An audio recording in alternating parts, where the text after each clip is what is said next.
This Royal Commission will be used by the ruling class to advance mass immigration. It's the mechanism that they have chosen to occupy public discourse and ultimately establish justification for the revoking of civil liberties of actual Australians. I'm Edward Schuller, and this is the truth about the Royal Commission into Antisemitism.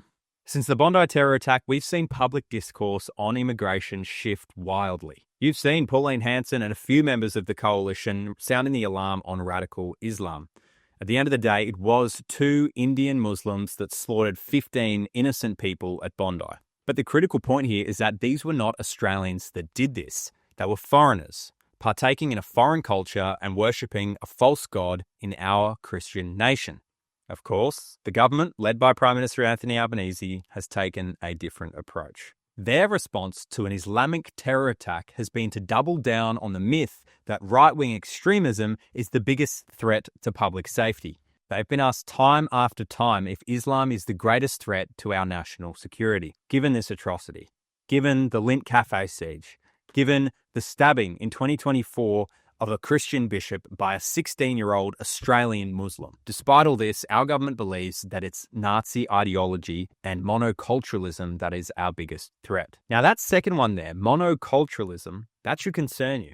That was referenced by an AFP spokesperson prior to Bondi in the context of outlawing Nazi ideology. He said that monoculturalism, the idea that Australia should have a distinct culture, is hateful and extreme. Now, what does that practically mean? Ideologies like communism and Nazism are very broad, just as liberalism entails various different parts as well. So the blanket banning of an ideology could mean a multitude of things, and in this case, nationalism, socialism, and patriotism. Now, the view that Jews have less moral worth or their innocence should be killed is completely horrific. It's anti-Christian and it's anti-Australian, just as the case with killing or calling for the killing of any human being based on their ethnicity or their religion. But that sort of speech falls into a different category altogether.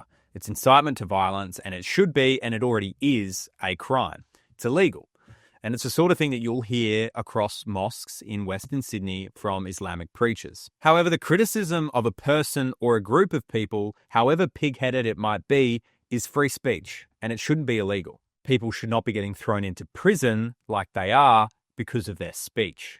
Now, with this Royal Commission, public figures have already been beating the drum to restrict further what they call hate speech. And they justify this by saying that the Bondi terror attack didn't happen in isolation. It was part of escalating anti-Semitism, particularly online. And you're seeing this now with Albanese's crackdown on X and the social media ban for under 16s. The Bondi terror attack did not happen because 15-year-olds on social media were sharing Nick Fuentes memes.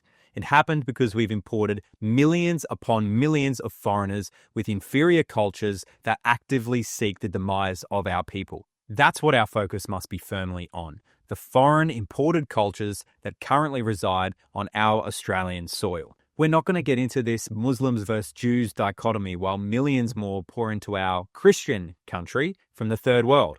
Taking away the civil liberties of actual Australians, and whether that's gun ownership or free speech, is completely immoral, and it just serves to entrench this current immigration policy. And the New South Wales Premier knows this. At the same time, he's imported more foreigners and celebrated multiculturalism as the reason why we do not have free speech.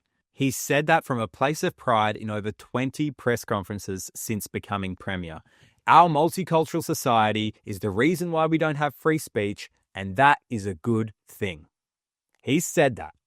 They are replacing actual Australians and taking away our rights, and they're publicly gloating about it. Bondi is perhaps the greatest example yet of the natural consequences of diluting our national identity to the point where anything goes. So much so that anything that moves or breathes can become an Australian, including 2 Indian Muslims living in an ethnic enclave, being allowed to roam our streets to ultimately murder our people. So as the political class and the donors seek to exploit this Royal Commission, let us apply some pressure.